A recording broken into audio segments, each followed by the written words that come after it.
Well, I think it's fair to say that the inauguration was quite different from the inaugurations of previous presidents, with the possible exception of Trump's first inauguration in 2017.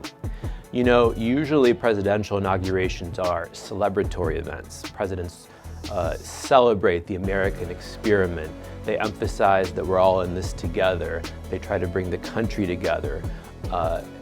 Trump's inaugural speech was quite different in the sense that it was pretty dark.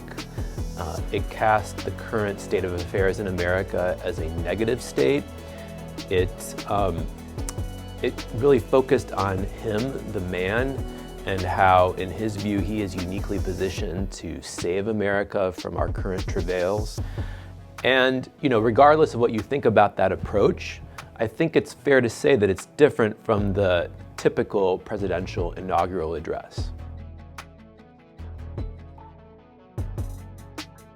Well, it's very hard to say, you know, what we can expect in the next 100 days because, you know, we've only been at this for several weeks now, and already so much has happened. And every day, you know, some new development occurs, and I think we're all experiencing a sense of whiplash. You know, one minute we're looking here, the next minute we're looking there. And so at this point, predicting the near future is nearly impossible, I would say.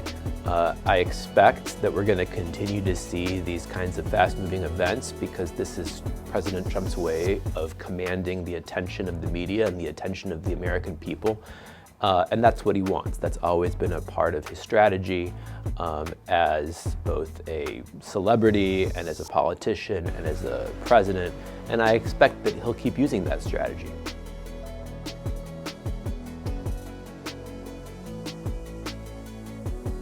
Look, I think the pardons, both Biden's pardons and Trump's pardons, again, regardless about what you think of them, there's no doubt that they were legal. The president's pardon power is nearly absolute, at least with regards to federal crimes. Presidents have a right to pardon who they want. And the big concern, I think, is that, you know, we saw a major ramping up of the use of presidential pardons with both Biden and Trump. Historically, presidents used their pardon power sparingly. But with this ramping up, the big question is whether or not this is kind of creating a new standard, whether or not in the future presidents are going to be expected to use their pardon power regularly, particularly for criminals or criminal defendants who argue that their prosecutions are politically motivated.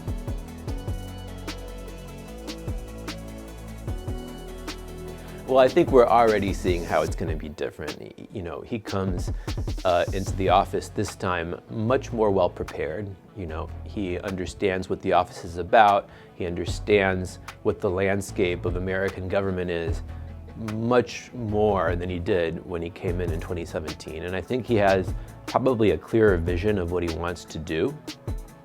And he has a very different group of people surrounding him. Even though when he ran the first time, he cast himself as an outsider and as an iconoclast, somebody that was going to come in there and you know, drain the swamp and so forth. The people that he ended up appointing to key departments and agencies in the federal government, the people he ended up appointing to assist him in the White House, were for the most part establishment Republicans and relatively traditional figures. This time around, it's very clear that that is not the case. He appointed very unusual figures to many of the major federal departments, and his advisors are not the normal cast of characters that staff Republican administrations.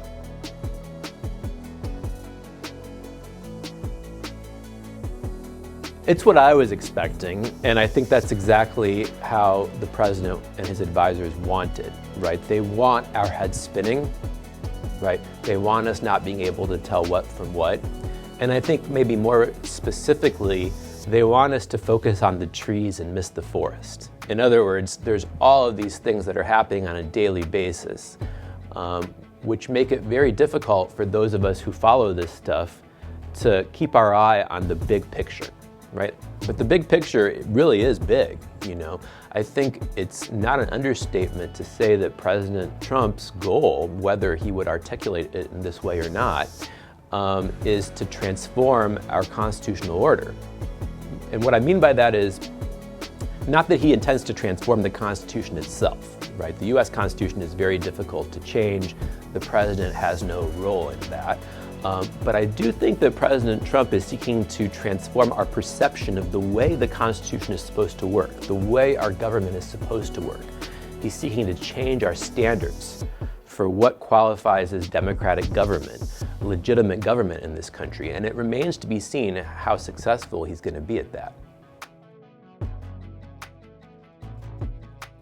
As I'm trying to figure all of this out at the same time as my students are, and at the same time as all of us are. And all of our heads are spinning. And, you know, the key, I think, for all of us is to maintain our composure and to, again, try to separate ourselves to the extent possible from the day-to-day news cycle. I'm not saying we shouldn't pay attention to the day-to-day news cycle, but keep it in perspective, right? Try to distinguish the important stuff from just the silly stuff that we're gonna forget about in a week or 2 weeks, because we know how this goes, right? The vast majority of stuff that's in the news right now, nobody's gonna care about 2 weeks from now, let alone 2 months from now or 2 years from now. But some of the stuff that's going on really does matter and really will have a big impact for years, maybe even for decades.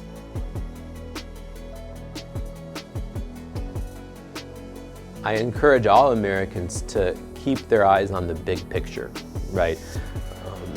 Don't get so distracted by the daily outrages that emanate from Washington, D.C. There's going to be many of those, right?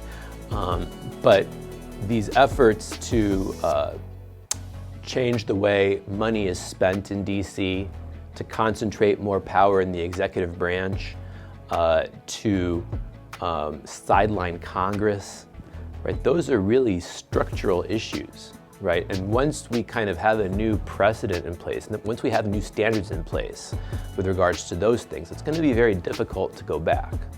And so I think focusing on those structural issues, the institutions of American government and how they operate, I wish that more Americans going forward would pay attention to that.